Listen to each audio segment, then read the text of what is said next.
अज़ीज़ों, मेरी तरफ से आप सबको मसीह यस्सु में बहुत सा सलाम। खुदावंद के ज़िंदा पाक कलाम में से पैदाइश 28 बाब। तब इसहाक ने याकूब को बुलाया, उसे दुआ दी और उसे ताकीद की कि तू कनान की लड़कियों में से किसी से ब्याह ना करना।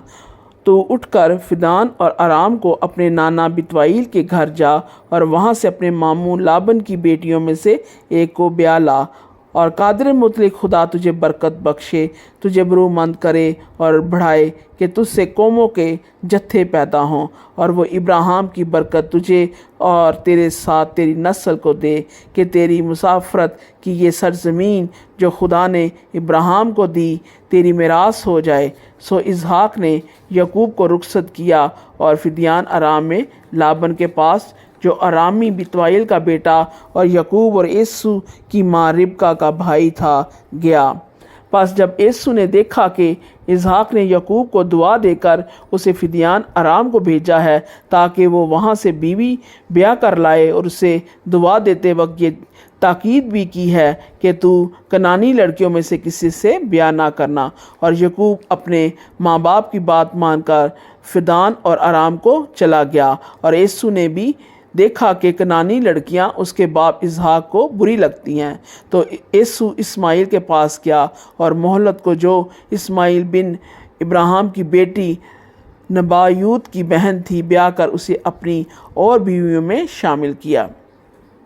और याकूब बेरसबा से निकल कर हारान की तरफ चला और एक जगह पहुंचकर सारी रात वहीं रहा, क्योंकि सूरज डूब गया था। और उसने उस जगह के पत्थरों में से एक उठाकर अपने सर हाने धर लिया और उसी जगह सोने को लेट गया।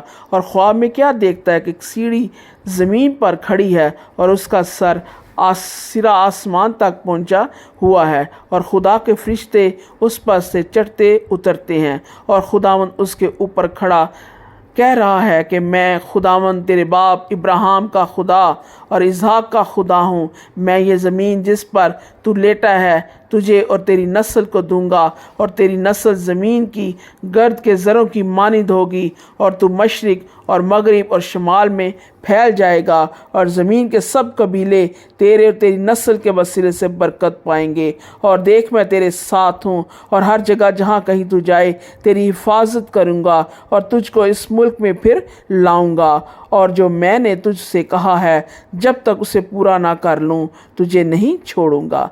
तब याकूब जाग उठा और कहने लगा कि यकीनन खुदावंद इस जगह है और मुझे मालूम ना था।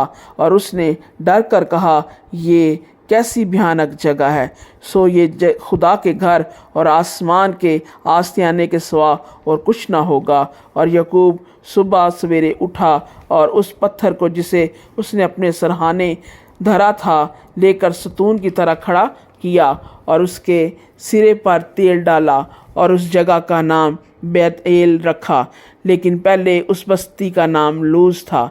और याकूब ने मन्नत मानी और कहा कि अगर खुदा मेरे साथ रहे और जो सफ़र मैं कर रहा हूँ इसमें मेरी हिफाजत करे, और मुझे खाने को रोटी और पहनने को कपड़ा देता रहे, और मैं अपने बाप के घर सलामत लौट आऊँ, तो खुदावंद मेरा खुदा होगा, और ये पत्थर जो मैंने सतून सा खड़ा किया है खुदा का घर होगा। और जो कुछ तू मुझे दे उसका 10वां हिस्सा ज़रूर ही तुझे दिया करूँगा। खुदावंद के ज़िंदा पाक कलाम के वसीले से खुदावंद खुदा आप सबको बड़ी बरकत दे। आमीन।